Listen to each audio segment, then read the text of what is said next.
Bonjour à tous. Est-ce que vous m'entendez bien déjà? C'est bon? Ok, parfait. Donc, moi, c'est Alexis. Donc, tout d'abord, déjà, voilà, Primaterra. Primaterra, c'est une structure qui existe depuis 10 ans maintenant, qui fait de la recherche, de l'accompagnement et de la formation sur les questions de développement et d'innovation territoriale.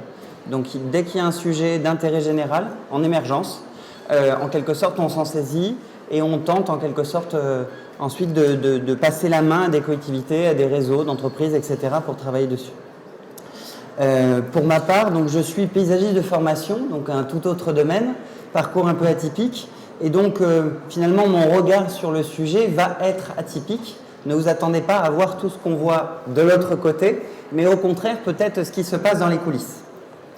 Donc, économie créative et développement durable vers une révolution sensible.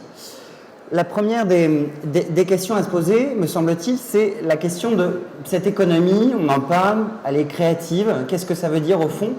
Pour moi, il y a deux interprétations. Soit on y pense la question des métiers, qui serait basée sur un acte créatif, une créativité au quotidien, et un acte de créer quelque chose. Ou c'est un système marchand et non marchand basé sur la création de biens et services uniques. Vous verrez à quel point justement cette nuance peut être importante pour la suite. Derrière ces métiers, on y trouve des noms variés. Alors effectivement, on n'ira pas dans la polémique de savoir qui est le représentant officiel de l'économie créative. On y parle de créateur, maker, designer, architecte, on peut en citer plein d'autres. Ce qui va nous intéresser, on va se concentrer sur l'idée de créateur, avant toute chose. Et de l'autre, on va se poser la question du développement. Développement durable. Développement, moi je l'entends en tout cas, comme une façon d'apporter du bien-être, une qualité de vie, un bien-vivre pour chacun d'entre nous, à la fois pour aujourd'hui, mais aussi pour demain. Il y avait cette idée de génération à l'époque, quand a été développé ce concept. Et la question de la durabilité qui revient à penser la question non pas du court-termisme, de l'éphémère, de l'artificiel, mais quelque chose qui peut être produit aujourd'hui et qui sera peut-être le patrimoine de demain. Cette dimension de développement durable, ensuite, elle se pose en termes d'échelle, semble-t-il. Et là, il me semble qu'il y a encore un élément déterminant, c'est la question de est-ce qu'on souhaite un développement durable qui serait global, dans une logique donc mondialisée, planétaire, qui forcément, du coup, tomberait dans une logique de standardisation, une visée peut-être universaliste, mais donc une hégémonie culturelle. C'est-à-dire qu'on ne cultive pas forcément une diversité de développement durable, mais au contraire, on cherche à dire il y a un certain nombre de normes, de standards qui disent le développement durable, c'est ça. Et on l'impose partout sur la planète.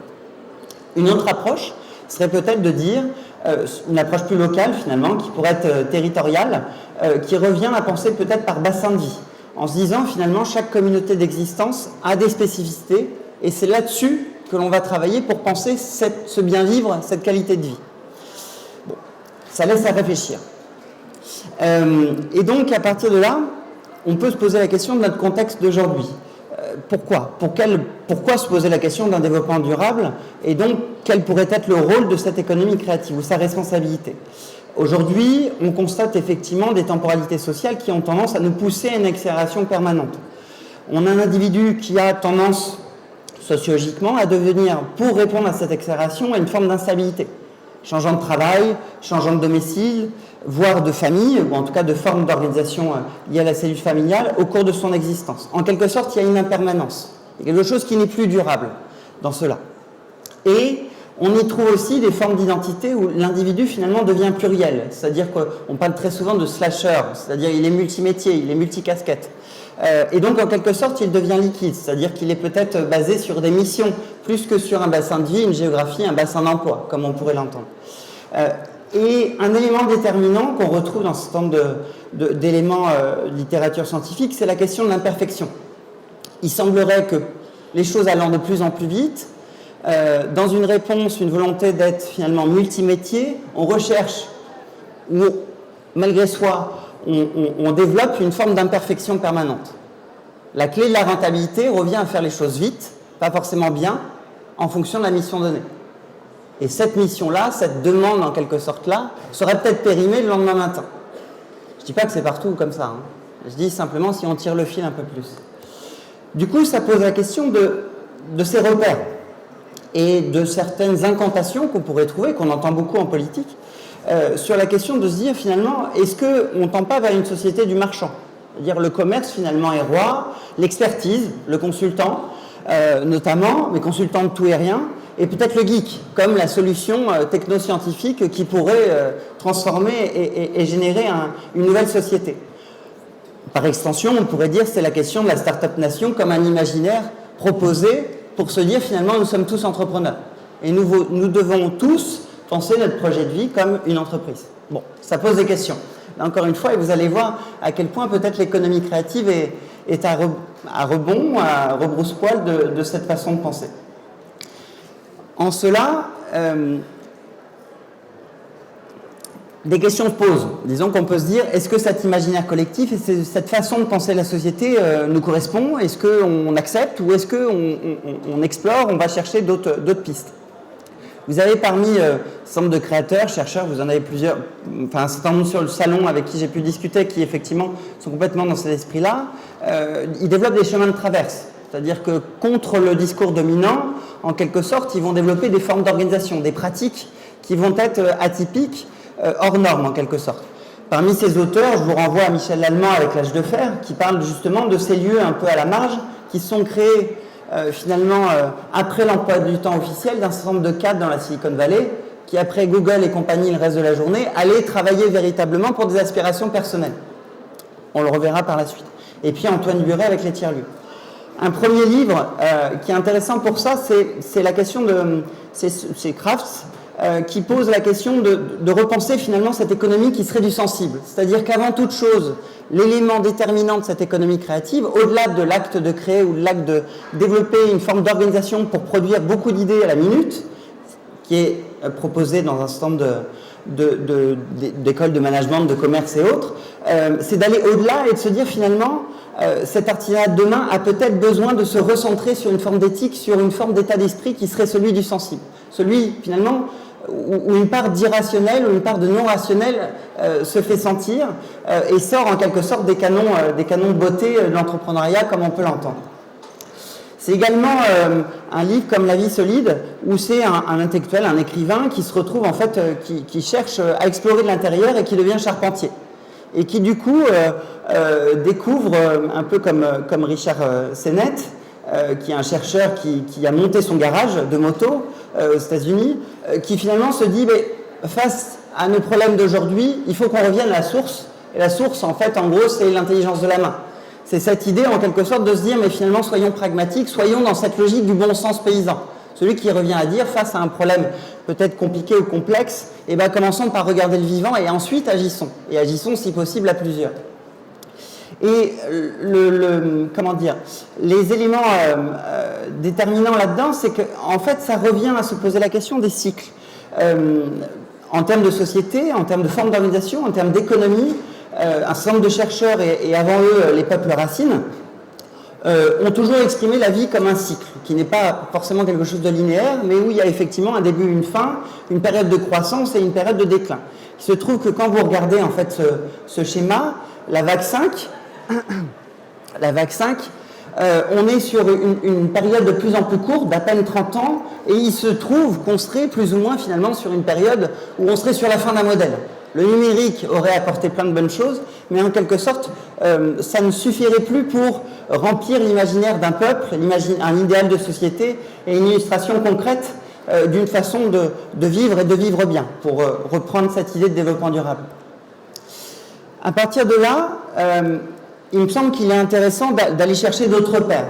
Et une chercheuse en droit qui, pendant plusieurs années, a travaillé et a porté une chaire à Paris sur ces sujets de droit international, Mireille Delma-Marty, a produit un livre qui, en gros, propose une rose des vents. Cette rose des vents, c'est l'idée de dire que finalement, on est toujours, en tant que professionnel, porteur de projet, en tant qu'habitant, citoyen, pourrait-on dire aussi, dans ce déchirement en quelque sorte, entre cette volonté qui serait celle de la liberté, la volonté en quelque sorte de faire seul, faire en fonction de sa propre conscience, de sa propre éthique, et puis de l'autre finalement, dans cet inconfort, dans cet environnement qui bouge, qui est mouvant, ce sentiment de sécurité à rechercher, cette sorte de confort intellectuel, la recherche de repères. De la même manière, la compétition, qui revient finalement peut-être à stimuler des réponses nouvelles, qui propose en quelque sorte que tout un chacun puisse participer à des nouvelles réponses à ce qui fait société, ne peut agir, ou en tout cas peut se faire parce qu'il y a un pôle extrême à l'opposé qui est celui de la coopération, du travail à plusieurs, au bénéfice de chacun et du collectif. Et derrière cette rose des vents, me semble-t-il, il y a finalement une forme de décodage de l'économie créative et de ce qu'on peut y faire avec le développement durable. Elle propose, entre l'idée de liberté et de compétition, le principe d'innovation, comme on l'a dit tout à l'heure, qu'on entend particulièrement aujourd'hui. Cette innovation qui reviendrait à dire finalement c'est la remise en question d'un existant, c'est finalement inventer de nouvelles règles, c'est peut-être partir d'un certain nombre de savoir-faire, de technologies existantes et plus anciennes, et à partir de là de se dire finalement mais, ma liberté de créer, ma liberté d'entreprendre reviendrait à se dire mais moi je pense le bijou autrement, je pense la maroquinerie autrement. Vous avez des exemples notamment de maroquinerie là, avec les Nantais de FF Fil, qui du coup re-questionnent la façon de penser le sur-mesure, le personnalisable, etc.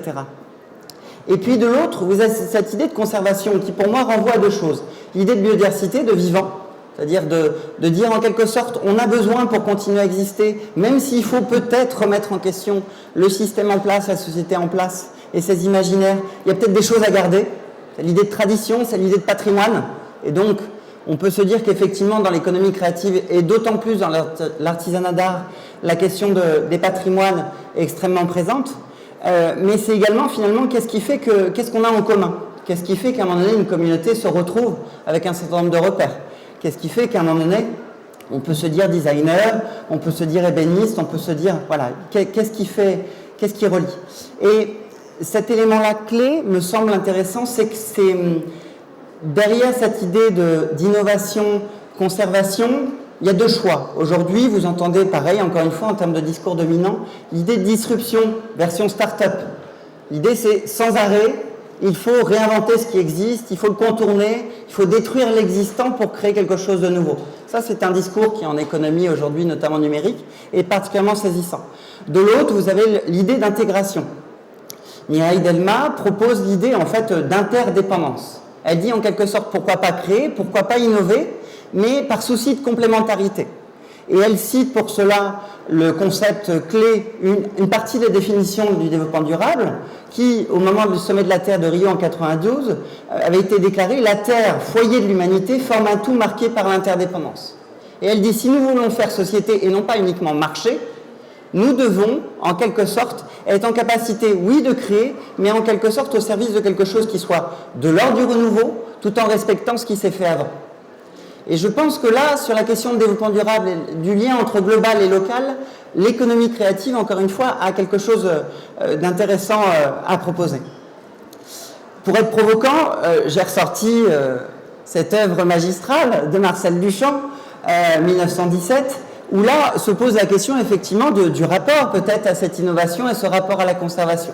Je vous laisserai juger par vous-même de la façon dont on pourrait placer cette œuvre et cette posture par rapport à la rose des vents que nous avons vue tout à l'heure.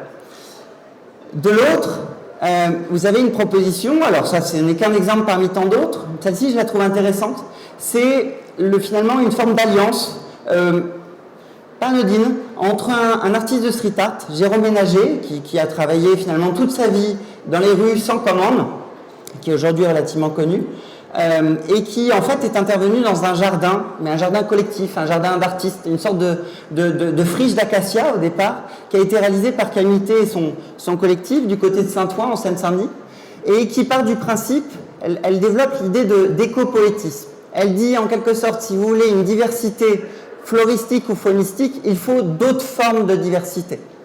Donc, il faut en quelque sorte cultiver cette capacité à créer, même si les gens ne sont pas d'accord. Vous voyez le petit papillon à gauche, vous voyez l'érable pourpre qui est devant, le petit photophore et même la dalle avec l'espèce de peinture qu'on voit, le coquelicot en bas. Ce sont en fait des créations qui se sont rajoutées au fur et à mesure et qui ne sont pas l'œuvre d'une unique personne. C'est le collectif qui est lui-même très informel, qui a composé au fur et à mesure quelque chose qu'on pourrait appeler une œuvre totale, avec une question, une réflexion autour de la question du savoir-vivre. Comment on vit en quelque sorte ces lieux, ces délaissés, ce tiers paysage, ce tiers espace, pour reprendre le terme d'Hugues Bazin, chercheur en sociologie. Et ça renvoie en cela à une autre partie de cette Rose des Vents, où Mireille Delmas propose entre compétition et sécurité l'idée d'exclusion. Elle dit en quelque sorte, l'exclusion n'est pas dangereuse en soi, à partir du moment où il y a son contraire, l'intégration. C'est notre rapport avec le jardin de tout à l'heure. L'exclusion, si elle permet en quelque sorte le pluralisme, la diversité, si elle permet aussi en quelque sorte d'avoir des identifiants communs, un groupe, pour qu'il fasse groupe et qu'il fasse communauté, il faut qu'il y ait un sentiment d'appartenance. Et donc en cela, il faut qu'il y ait des repères qui fassent que l'autre est différent du collectif en soi. On voit bien l'extrême que ça peut générer.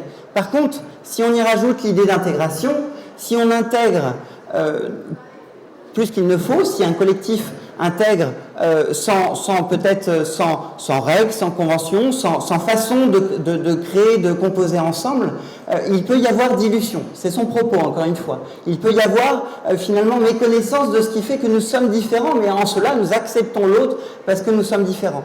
Et elle dit finalement peut-être qu'il y a un équilibre à trouver en tant que créateur entre des techniques qui viennent d'ailleurs, anciennes ou plus modernes, des organisations qui font qu'à un moment donné, la signature individuelle peut exister, mais aussi la signature collective, des lieux qui s'organisent, etc.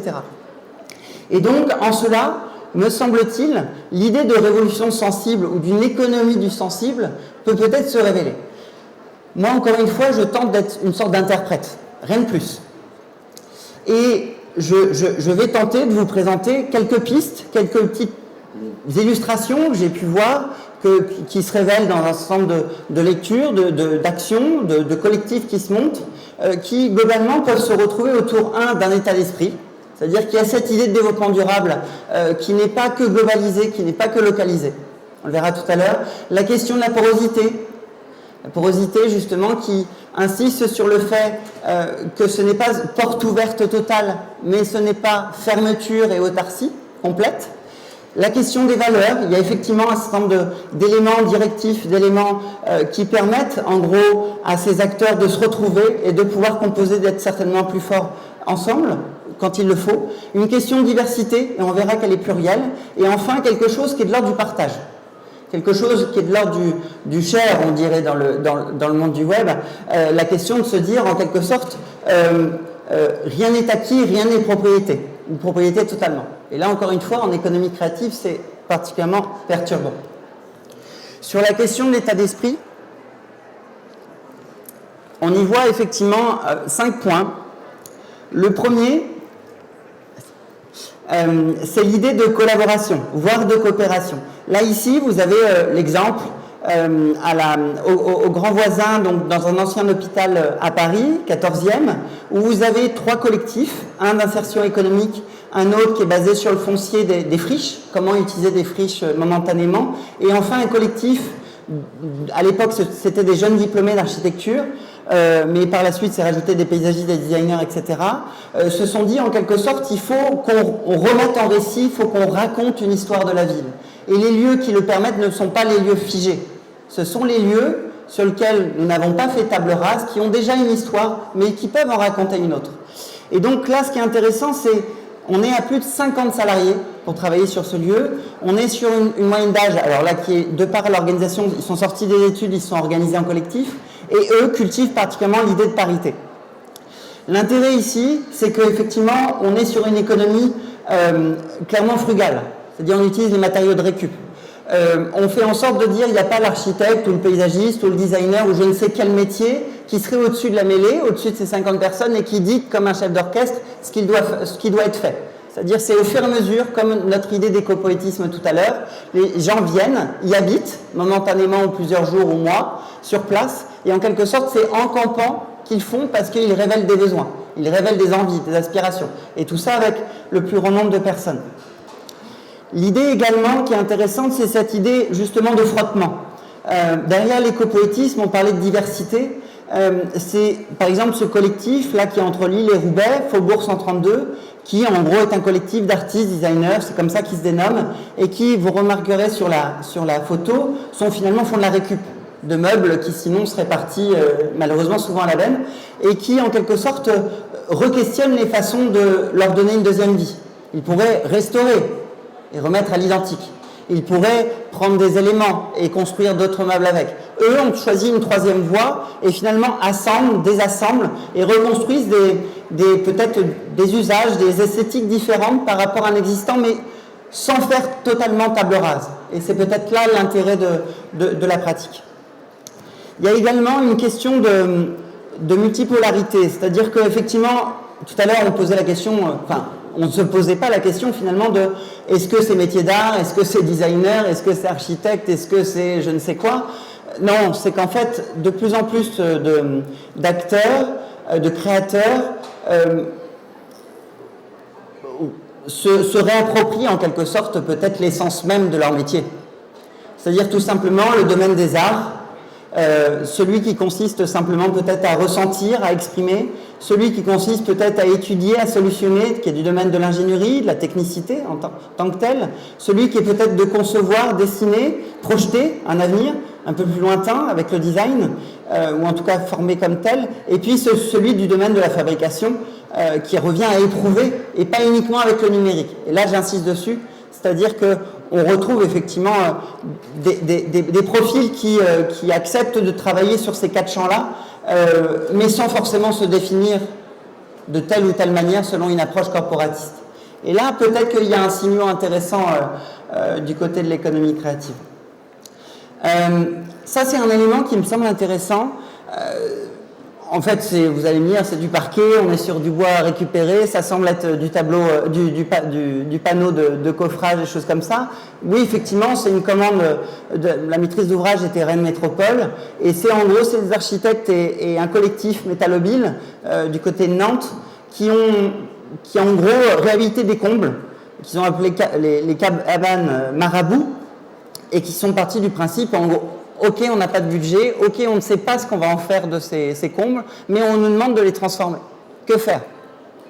Est-ce qu'on utilise les techniques industrielles qu'on trouve dans tous les magasins de distribution des artisans de l'industrie, notamment du bâtiment, pour ne pas les nommer, ou est-ce que finalement on se dit, c'est frugal, c'est momentané, mais c'est pas pour cela qu'on va pas générer quelque chose, qu'on va essayer d'y trouver un état d'esprit? Cette idée d'accessibilité, elle me semble intéressante parce qu'elle peut passer plusieurs messages. Et effectivement, ça a été une des premières créations pour ce collectif qui ensuite s'est révélé être d'une ingéniosité incroyable. Et on le verra par la suite. C'est également l'idée de la temporalité. C'est-à-dire, on le disait tout à l'heure, développement durable égale non du court terme uniquement, mais il y a ce temps long. Aujourd'hui, dans les créations, là, on est sur quelque chose qui est hybride. C'est à la fois virtuel, c'est à la fois physique. Ça, on est au Beau de Provence, au Carrière de Lumière. Et donc, c'est la nuit étoilée de Van Gogh qui a été revisitée. Alors, il faudrait passer la vidéo. Globalement, c'est-à-dire vous avez une projection de cette œuvre, mais elle est en mouvement. Et en fonction des déplacements des personnes, l'œuvre va également générer une mobilité différente. Le rapport à la temporalité, là, est curieux, mais en même temps, est-ce qu'on ne raconte pas, est-ce qu'on ne transfère pas, est-ce qu'on ne transmet pas quelque chose de l'ordre de la conservation, simplement en revisitant ce rapport au patrimoine, ce rapport à une histoire passée, à des techniques passées? Bon, c'est une interrogation. On parlait tout à l'heure en aparté de la question d'Arles. Ça, c'est une commande de Maya Hoffman, comme mécène, qui a créé notamment la Fondation Luma, qui est une héritière richissime, et qui a commandé, en rachetant un hôtel qui s'appelle l'Arlatan, un artiste cubain, Georges, alors je ne sais pas comment on le dit, Pardo, vous m'excuserez, en gros une création totale, c'est-à-dire en gros il fallait que ce soit une immersion dans ce que pourrait être en quelque sorte une expérience artistique arlésienne. Cette temporalité-là renvoie à une des trois formes de projets qu'on trouve dans l'économie créative. Il y en a trois globalement que j'ai pu identifier, celle de l'événement, celle de l'objet ou celle du projet de société. Ici, finalement, on est à la fois de l'ordre de l'événement, la création de ce bâtiment a généré toute une mise en scène événementielle où les visiteurs pouvaient participer à sa création. On est à plus d'1 millier de pièces de terre cuite vernissée, mexicaine pour le coup. Ils n'ont pas pu faire local. Les fournisseurs apparemment ne pouvaient pas répondre au volume.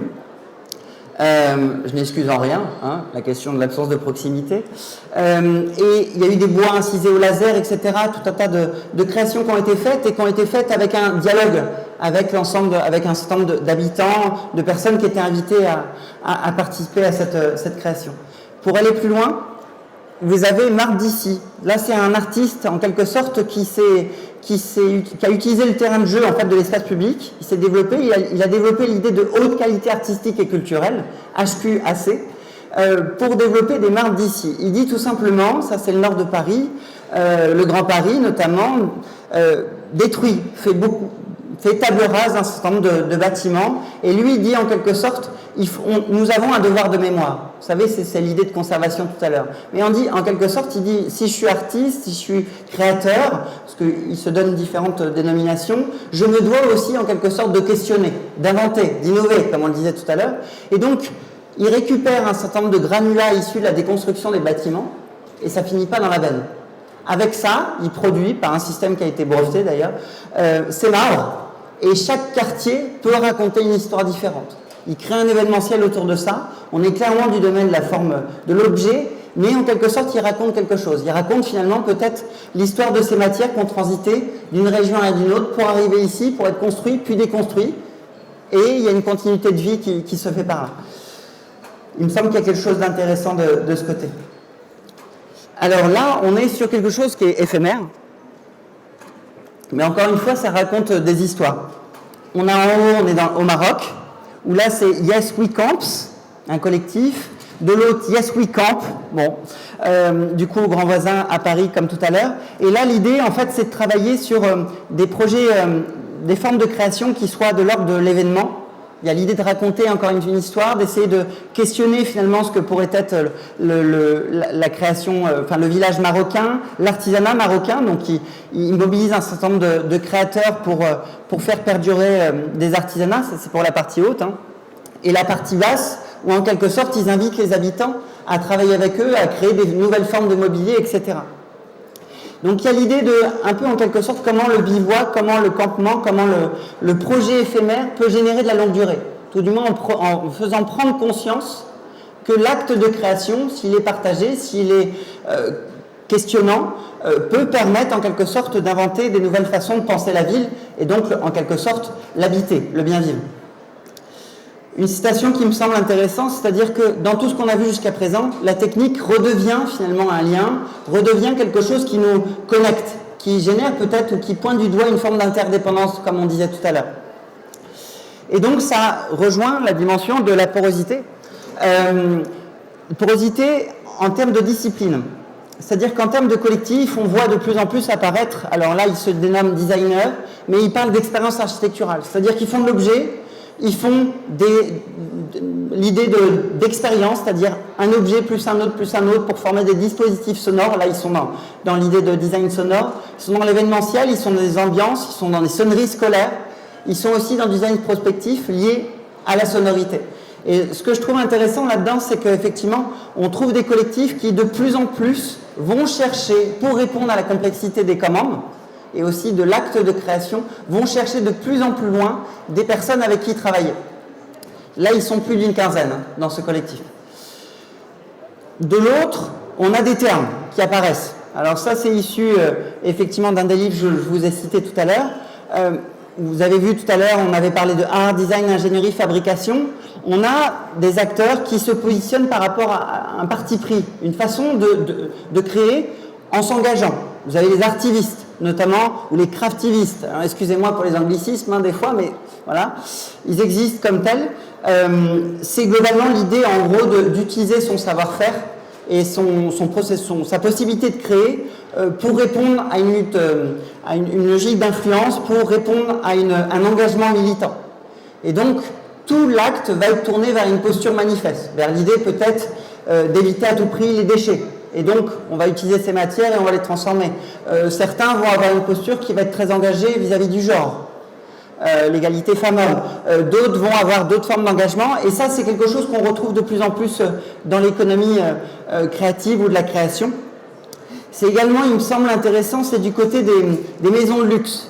On en voit certaines qui, en quelque sorte, cultivent plus que jamais l'idée du sens, l'idée d'une forme d'éthique dans l'acte de créer, qui serait basée sur la relation aux arts, une relation finalement sensible et qui chercherait à être atemporelle.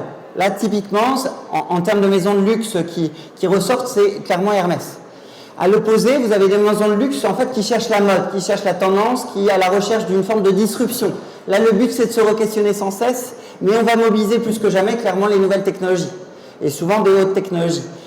Là, très clairement, ce sont des maisons de luxe qui ont tendance à tomber, qui cultivent l'idée de marque premium, mais qui sont de moins en moins dans une idée de luxe, au sens où on pourrait l'entendre. Et là, clairement, on peut citer, je vais être filmé, c'est pas grave, je serai peut-être censuré sur les réseaux, mais c'est Louis Vuitton. Derrière tout ça, un exemple, en termes d'idées et de pratiques, là je la trouve troublante celle-ci, elle me questionne, je ne sais pas ce que vous en pensez. C'est une création, c'est un grec qui finalement a travaillé, a étudié l'ingénierie du design, les liens art et design, les techniques du bois, etc. dans un certain nombre d'écoles européennes. Et lui finalement son travail, c'est de trouver ce moyen terme, ce point d'équilibre entre deux extrêmes. C'est ce qu'il cultive au quotidien. Et il me semble-t-il, encore une fois, par rapport à notre hausse des ventes tout à l'heure, cette idée de développement durable, c'est que le point d'équilibre, il est difficile à trouver. Parce que vous en pensez, c'est particulier comme mobilier. On est d'accord. Mon fils, qui a 4 ans, m'a dit, mais là-haut, c'est du mobilier de salon en plastique tout moche. Bon, bah peut-être, j'en sais rien. Toujours est-il que ce que je trouve intéressant, c'est que lui, ce qu'il cherche à évoquer dans ses constructions, c'est l'idée de l'impression de décomposition, de délabrement qu'on y retrouve. Cette idée un peu de crise globale dans laquelle lui se ressent, se retrouve. Mais en même temps, il dit, ce que je veux aussi exprimer à travers ça, c'est qu'avec tous ces briques et brocs, toutes ces fins de modèles dans lesquels peut-être nous sommes, il y a un élan de création, il y a quelque chose qui est en train de se recomposer. Et il me semble que l'idée d'espérance là-dedans est intéressante plus que l'idée peut-être un peu désespérante de fin de cycle. Là, c'est un artiste nigérian qui s'appelle Knosha Ernest, excusez-moi si je le prononce mal, qui transforme tout simplement des pneus usés en sculpture. C'est quand même assez incroyable. Alors aujourd'hui, des créateurs qui travaillent cette matière-là, il y en a un certain nombre, mais il me semble que là, ça impose en quelque sorte, on est sur quelque chose qui est assez puissant visuellement. On est sur des sculptures qui font 2 mètres, 3 mètres, 4 mètres, enfin il est sur des figures très impressionnantes. De la même manière, sur un vocabulaire plus simple et en même temps sophistiqué à la fois, c'est la façon de repenser tout simplement la commande d'une aire de jeu artistique. Ici, c'est à Nantes, encore une fois, avec ce collectif Metalobile et un artiste japonais qui s'appelle Kinya Maruyama, et qui, en fait, ont travaillé finalement le processus de création, l'acte de création lui-même de façon participative, et avec des matières locales, c'est-à-dire on est sur du robinet, du châtaignier, donc des choses qui sont finalement sur un coût assez restreint. On a des filières de bois de ce type à proximité. Et je trouve intéressant aussi la question dans la commande de la façon dont on trouve l'équilibre. Où est-ce que l'on met finalement le budget? Est-ce qu'on le met sur la matière? Est-ce qu'on le met sur le processus? Est-ce qu'on le met sur la rencontre de talents extrêmement différents? Est-ce qu'on le met dans le processus collaboratif ou pas? Jusqu'où? La question de est-ce que c'est de l'éphémère ou pas? Ce genre de choses. Et là, clairement, la question du commanditaire, la responsabilité du commanditaire est très importante. Alors là, je vais citer, ça c'est en tant que paysagiste, une personne qui m'intéresse particulièrement, que vous connaissez peut-être, c'est Gilles Clément, à l'époque, il y a quelques années, qui en gros a expérimenté à l'époque à grande échelle l'idée de jardin en mouvement au parc André Citroën à Paris, qui est Javel, et qui en gros, pour seul outil, hormis le dessin, le crayonné donc, avait cette débroussailleuse. C'est le seul outil de jardinier, globalement. C'est-à-dire il y a eu un peu de plantation, des semis, des choses comme ça. Ce qui m'intéresse derrière cette idée de jardin en mouvement, c'est d'exprimer cette idée de création jamais terminée, cette idée d'impermanence. Tout à l'heure, on voyait cette dimension individuelle qui revient à dire nous sommes dans une forme d'instabilité professionnelle, sectorielle, etc. Mais peut-être qu'en quelque sorte, on peut en faire un atout, une autre façon de penser le processus de création. Et donc, une forme de spontanéité non maîtrisable. Et ce qu'on retrouve aujourd'hui, dans un certain nombre de lieux de création, Ça, c'est d'après des croquis de Camille Bosquet, designer-chercheuse. C'est cette idée du côtoiement entre des outils, entre des machines, entre des process extrêmement différents. Là, vous avez des ordinateurs connectés, etc. De l'autre, vous avez du travail sur papier et autres. Je ne sais pas si ça se voit bien. Et encore une fois, est-ce qu'il faut chercher uniquement du numérique? Est-ce qu'il faut chercher uniquement des savoir-faire anciens? C'est juste mesure, cet équilibre, il est certainement à trouver. Et encore une fois, je pense que les acteurs créateurs sont les premières personnes ambassadeurs de cette nouvelle façon de penser finalement une posture frugale. On ne peut pas se permettre de tout acheter de façon numérique, de façon de la haute technologie. Et peut-être que aussi du slow, c'est intéressant, comme on le dit, finalement faire avec peu. Slow, vous m'excuserez encore une fois de l'anglicisme. Ça, c'est Camille Bissuel qui travaille dans un Fab Lab du côté des Alpes et qui du coup en fait cherchait à exprimer très simplement l'idée de dire que oui, on est un lieu de création, mais en fait on fait des choses très simples, comme faisaient nos grands-mères ou nos grands-pères ou avant eux. On n'est pas des geeks, on n'est pas des Superman ou je ne sais quoi. Et je trouve intéressant d'exprimer ça. C'est-à-dire qu'on n'est pas sur, en quelque sorte, cette idée Startup Nation qui va, en quelque sorte, peut-être transformer la société uniquement par les datas, comme on l'entend souvent. Du coup, ça renvoie à l'idée de valeur. Et là, vous allez voir, c'est assez impressionnant. Ça, c'est, encore une fois, c'est l'œuvre d'architectes, excusez-moi, nantais, c'est parce que j'y traîne souvent mes chaussures. Et le collectif Métallobile, encore une fois, qui ont cherché avec une économie de moyens, parce qu'on n'est pas sur des budgets très importants, contrairement à ce qu'on pourrait croire, sur l'idée d'à la fois une culture, l'idée d'un vocabulaire industriel, très sophistiqué, et en même temps une œuvre qui soit déjà patrimoine. Leur idée de patrimoine spontané est intéressante là-dessus, c'est-à-dire en quelque sorte comment l'acte de créer, en quelque sorte, s'appuie sur les patrimoines anciens, sur le patrimoine existant, sur ce qui a fait l'histoire des générations de créateurs précédents, mais comment, en quelque sorte, par la commande elle-même et par la façon de produire, on en arrive à des œuvres qui sont, en quelque sorte, déjà peut-être des œuvres classées. Et il me semble que là-dessus, encore une fois, le développement durable pensé selon le prisme des créateurs est intéressant. Ça, c'est encore une fois ce même collectif qui a travaillé pour l'école des Beaux-Arts à Nantes. On est sur du rotin, uniquement du rotin. Encore une fois, je pense que là, rien d'autre à dire que l'idée de patrimoine, l'idée de sublimation, de sensations qu'on peut y trouver. Moi, j'ai pu y aller dans ce bâtiment, c'est juste incroyable. On se demande en fait où on est, enfin, il y a quelque chose de l'ordre d'une hallucination. Il y a un peu quelque chose où on se dit, on est peut-être passé par une tranche juste avant, c'est assez étonnant. Alors, sur la question des patrimoines, là aussi, il y a des formes de remise en question. Peut-être le plus caractéristique, c'est le Centre des monuments nationaux. Structure étatique qu'on pourrait dire peut-être à première vue comme la moins innovante voilà, à première vue, et qui finalement, en quelque sorte, cherchent eux-mêmes à se re-questionner, à continuer à conserver le patrimoine existant, classé, inscrit, etc., mais tout en essayant finalement d'y apporter du renouveau. La question de cet incubateur est intéressante, même si aujourd'hui elle est très orientée numérique.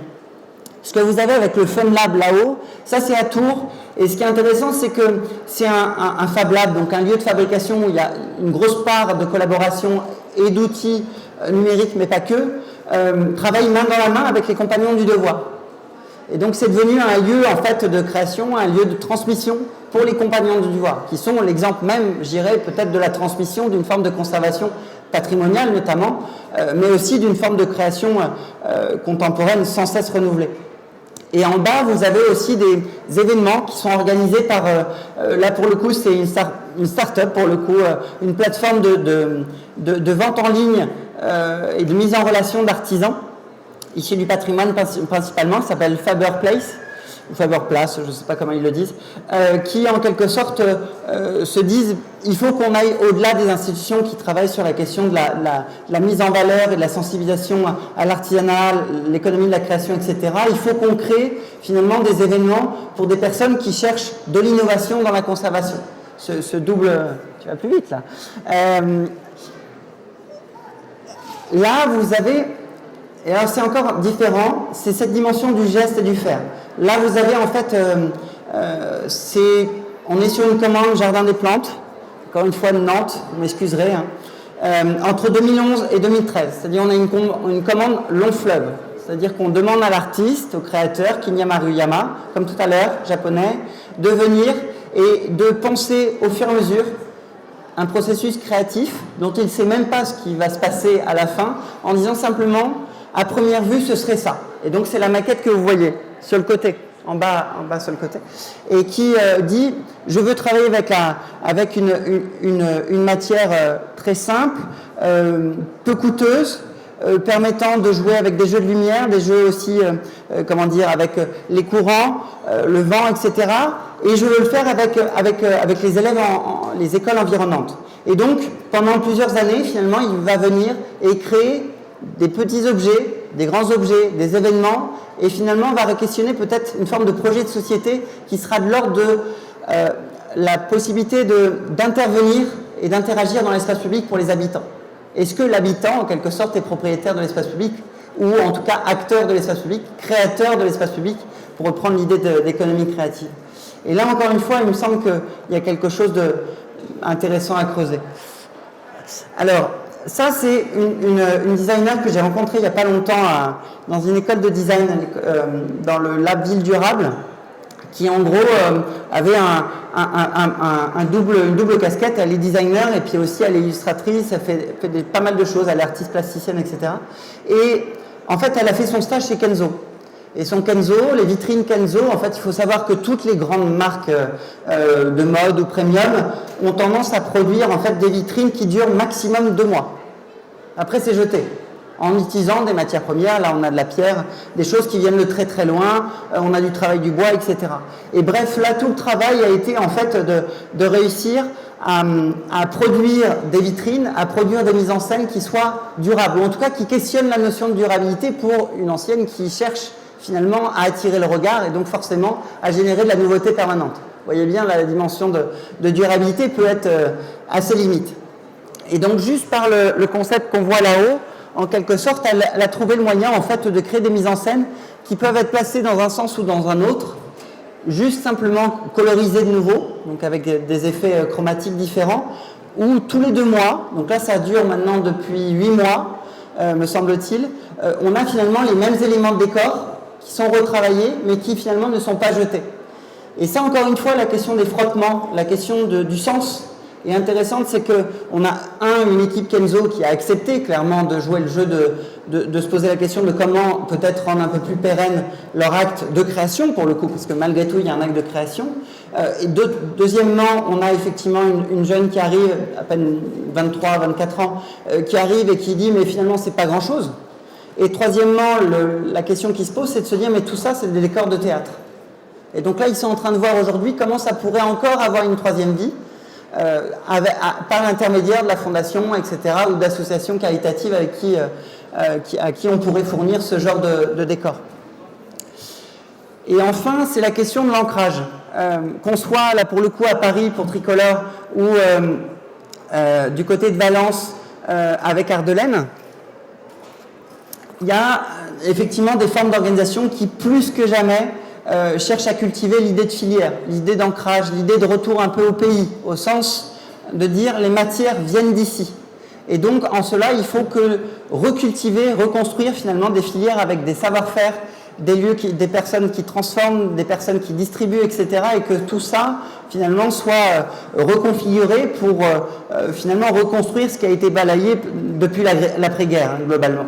Donc Tricolore, où vous avez, donc ça c'est chez Made in Town, dans le quartier Arts et Métiers, où là c'est un projet qui a été financé notamment par la fabrique Aviva et qui permet de travailler depuis les producteurs de matières premières, donc de laine notamment, jusqu'aux marques de luxe, prêt-à-porter, etc., pour refabriquer des filières en France, donc avec une logique d'ingénierie.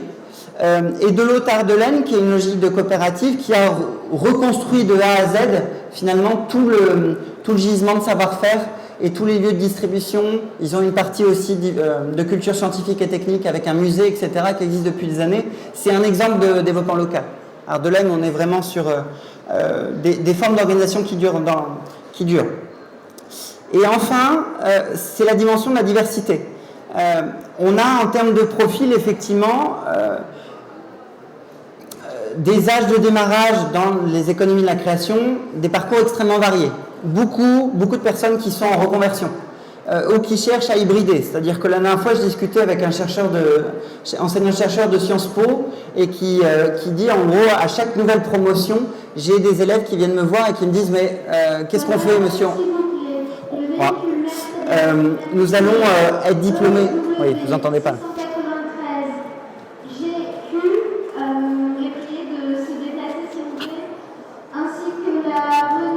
Beaucoup. Immatriculé DW 687 LX. Merci. C'est cet élève, enfin ces étudiants de Sciences Po qui demandent en fait à ce prof, je ne sais pour quelle raison, mais finalement nous allons être diplômés de cette école-là, mais finalement on n'a toujours pas de métier entre nos mains. Par contre, on a peut-être une posture, un parti pris, une question du sens qui est là. Et l'enseignant-chercheur, finalement, leur dit tout le temps, allez chercher un métier manuel, allez chercher un métier qui est lié à l'acte de création, de la pensée jusqu'à l'objet, ou l'événement, ou le projet de société, mais essayez de retrouver finalement l'esprit de l'atelier, l'esprit de ce qui fait sens réellement au-delà de l'intellect. Pour lui, c'est l'avenir. Et il dit en quelque sorte, vous êtes diplômé de Sciences Po, école urbaine, et devenez plombier à côté. Et pour lui, il dit l'association des deux permettra de générer justement une hybridation et une sorte de métissage qui demain retrouvera sens et qui aujourd'hui est clairement à des distances considérables à tout niveau, socio-culturellement et économiquement. Donc il y a des formes de reconversion qu'on trouve de plus en plus. Il y a effectivement des âges extrêmement variés et là je pense que c'est effectivement cette diversité qui est extrêmement puissante et qu'on retrouve dans tous les collectifs et lieux qu'on a pu voir dans les diapos précédentes. En conséquence, c'est des modèles économiques qui ressortent, qui sont particulièrement intéressants. Vous avez l'Ouli Shop, je ne sais pas comment ça se dit, où là on est sur des Corses, des créateurs corses qui sont organisés en disant finalement pourquoi aller sur le continent vendre nos créations alors qu'on a la matière première, on a les savoir-faire, on a des personnes qui sont sensibles, etc. Et donc du coup, eux ont eu l'idée de développer une plateforme de mise en marché en ligne à l'échelle du bassin méditerranéen. Donc en plus en s'appuyant sur l'idée d'un projet de société d'Euro-Méditerranée, comme on pourrait dire. Et donc ils ont développé un certain nombre de partenariats avec l'université de Corté, avec une école de design de Corse qui vient de s'y installer, etc. pour tenter de refaire filière, de refaire projet de société, voire projet de territoire. Donc il y a finalement dans tous ces projets, comme très souvent, une idée de projet politique. Il y a l'idée de retravailler sur cette idée d'interdépendance.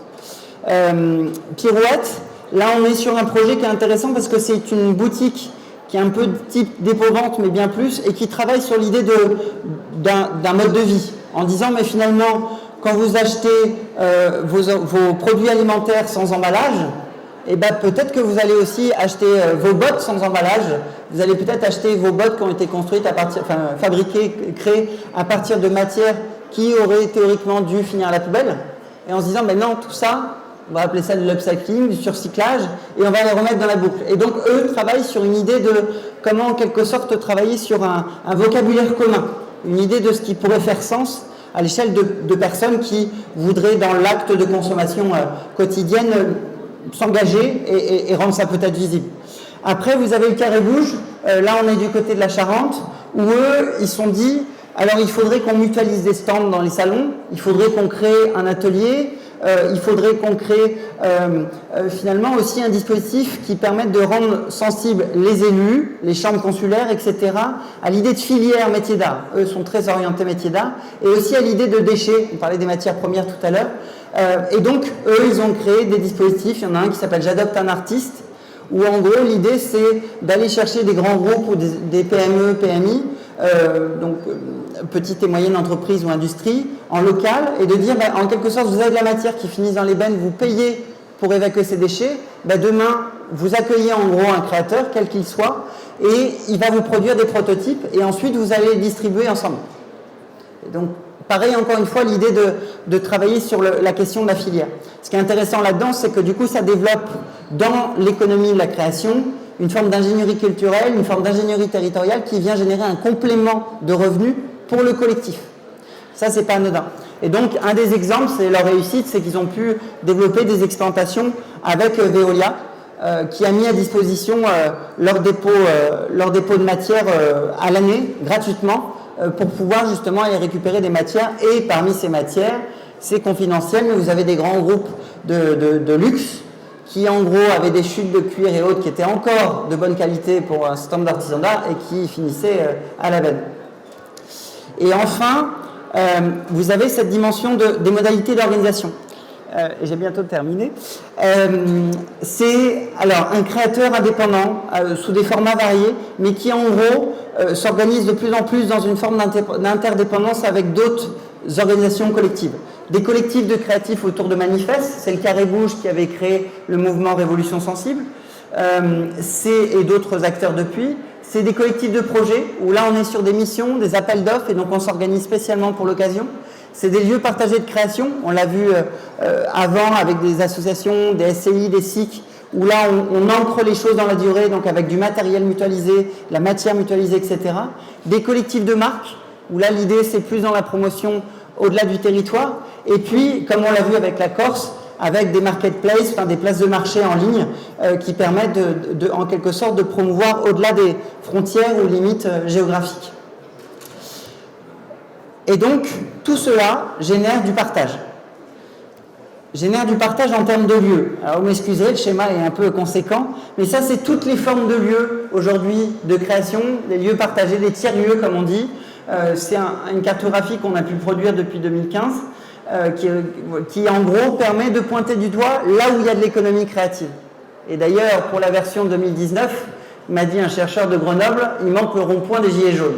Ce qui n'est pas faux, parce qu'on y trouve souvent sous des formes très débrouillardes, des formes de mobilier, des formes de création vestimentaire plutôt atypiques mais ingénieuses. Donc, tout ça, ces lieux... c'est des lieux métissés. On peut trouver Volume à Paris, qui est intéressant parce qu'en fait on est sur une arrière-cour d'immeubles et où ils ont associé une cuisine professionnelle, un travail autour des machines, autour du bois, du métal, etc. C'est un lieu qui travaille aussi sur la question de réinventer les nouvelles pratiques pour travailler sur l'idée de ville, l'idée de territoire. Et donc vous allez y voir un cuisinier qui va travailler avec un designer, qui va travailler avec un architecte qui travaille sur le Grand Paris et autres. Et toutes ces personnes-là vont momentanément, au cours d'une discussion, d'un déjeuner ou autre, monter des marques, monter des actions, des projets, des dispositifs ensemble. Donc là, on voit bien les frottements en termes d'organisation, en termes disciplinaires, en termes de vocabulaire, etc. Vous avez le Molinage de Chirol, où là, on est sur quelque chose un peu comme Ardelaine, un projet immense lié à une ancienne friche. Donc avec une idée de filière, donc toujours en Ardèche. Vous avez les usines nouvelles du côté à Ligugé, du côté de Poitiers, où là l'idée c'est de travailler sur à la fois l'idée de cinéma, de plateau cinématographique, de Fab Lab, donc l'idée autour du numérique, le travail avec les artisans liés à la construction et rénovation énergétique. Bref, vous avez des frottements. Et ces frottements, ils sont intéressants parce qu'ils génèrent un certain nombre de concepts. Alors je vous en ai mis quelques-uns. C'est absolument pas exhaustif, mais c'est ce que j'entends en fait dans ces lieux et auprès de ces collectifs. Et puis moi-même, parce que je m'y colle quand je réussis à avoir le temps de créer. Par exemple cette idée de patrimoine immatériel. Aujourd'hui, vous avez l'UNESCO qui travaille sur cette question de rendre visible et reconnaître tout ce qui fait les singularités d'un peuple, d'une communauté d'existence dans un territoire donné. Donc c'est les fêtes populaires, les savoir-faire, les rites, les symboles, etc. Vous avez cette culture wiki, de se dire finalement il y a peut-être des formes de Wikipédia des artisans, de l'artisanat d'art ou de la création qui peuvent se produire pour partager une façon d'utiliser la machine à coudre ou ce genre de choses. Vous avez l'idée de la propriété intellectuelle avec le Creative Commons. Bref, vous avez un certain nombre de concepts qui gravitent autour de cela et un certain nombre de territoires finalement prennent en main ce genre de démarche et puis aussi des entreprises. Donc là, je vous en ai mis quelques-uns.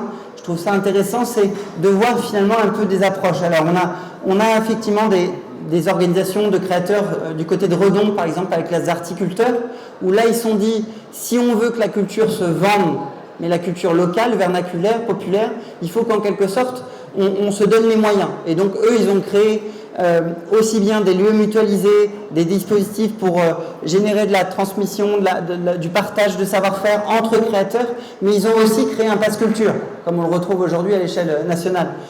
Donc ils ont créé en quelque sorte leur marché, c'est-à-dire la possibilité aux populations locales de finalement d'accéder à ce qu'ils ne voyaient pas parce que ça sortait des sentiers battus. Vous avez créativité et territoire, ça c'est issu de la culture scientifique et technique, c'est plus sur Poitiers et sur Aix-en-Provence, où là l'idée c'est de frottement entre chercheurs, créateurs, artistes en tout genre, etc., de théoriciens, etc. Et là l'idée c'est de favoriser la controverse intellectuelle, mais qui puisse, si possible à chaque rencontre, finir par un geste de création, qui va être une œuvre éphémère, quelque chose, un ready-made, quelque chose comme ça. Bref, vous avez un certain nombre d'acteurs qui aujourd'hui en fait permettent d'amplifier tout ce qu'on a pu voir précédemment en termes de façon de penser l'économie créative et le développement durable. Et ma dernière diapo, c'est l'idée de ces lieux, de ces organisations, de ces modèles économiques qui se retrouvent et qui peuvent en fait développer à plus grande échelle des réseaux d'influence, j'aurais tendance à dire des réseaux un peu d'illustration concrète de ce que peut être un peu cette économie créative au service d'une forme ou des formes de développement durable. Là vous avez Archéomède tout en haut là c'est un hangar investi, on est sur une sorte de cluster, réseau d'entreprises, des artisans liés en gros à la rénovation et à la création dans le domaine des patrimoines et qui en gros sont en train de passer une étape aujourd'hui où ils ont réussi un certain nombre d'acteurs, dont notamment l'association qui gère les rencontres de la photographie à Arles, et ils sont en train de porter un projet de 10 000 m² dans des anciennes papeteries, où l'idée c'est de dire en quelque sorte, au-delà de notre structure, au-delà de nos adhérents, au-delà de notre collectif de 3 structures, on veut faire en sorte que réellement Arles continue à porter l'idée de ville UNESCO, ville du patrimoine, mais un patrimoine vivant et pas uniquement muséifié. Et donc derrière, encore une fois, ils portent un acte de création autour de l'événement, donc avec un programme événementiel, autour d'objets, avec des créations qui sont co-signées en multi-collectif, multi-acteurs en tout cas, et aussi un projet de territoire. Et donc ils se positionnent en quelque sorte comme des acteurs politiques de transformation des territoires. Et ça, c'est pas anodin, on va dire, dans les versions, assez structurées. Là, Archéomède, ça a il me semble, plus d'une quinzaine d'années, au moins, si je ne dis des bêtises. Donc, c'est une façon de faire. Vous avez la vallée, ça, c'est la coopérative SMART, qui est une coopérative européenne, dans 9 pays, et qui, en gros, tente de trouver des moyens juridiques et économiques pour que les créateurs ne soient plus seuls, mais en même temps puissent garder une forme d'autonomie et d'indépendance dans l'acte de création. Et donc joue sur le statut d'intermittent du spectacle pour développer une forme de souplesse administrative tout en sécurisant l'individu. Et puis Arvieux, alors ça c'est intéressant, c'est un village dans l'Aveyron qui finalement, pour le coup, pas mal de créateurs se sont installés sur place, un peu néo-ruraux comme on dit, et en fait ils ont créé une liste citoyenne.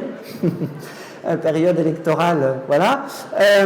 C'est derrière cette liste citoyenne, en fait, ils ont été élus, mais c'est qu'en fait, ils ont créé des lieux mutualisés et ils ont créé toute une politique basée justement sur l'acte de création et sur les savoir-faire existants, en disant ça sert à rien d'aller chercher ailleurs, on va commencer par nos compétences, nos ressources, les lieux qu'on a sur place, et avec ça, on va tenter de créer quelque chose qui nous ressemble. Et donc là, encore une fois, l'idée, pour revenir à développement durable comme l'idée d'un bien vivre, d'une qualité de vie propre à chaque communauté, Arvieux est intéressante pour ça parce qu'elle permet de mieux relier, encore une fois, et de rendre interdépendants les échelles de création. Voilà, je vous remercie en tout cas pour votre écoute, et puis on a encore quelques temps pour des questions.